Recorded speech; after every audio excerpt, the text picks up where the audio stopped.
How to download and install YouTube Studio on PC.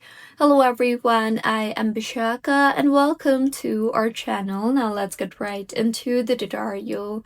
Firstly, go ahead and open your preferred browser and in the search bar, search for studio.youtube.com. Once you have opened YouTube Studio, tap on the three dots on the top right of your screen, and in the menu that appears, you will see the option for cast, save, and share. So place your cursor on the cast, save, and share option there, and you will see the option for install page as. So tap on that particular option, and finally in the text box that appears, tap on the install button you see there. And with this, as you can see, the YouTube Studio has been downloaded as an app.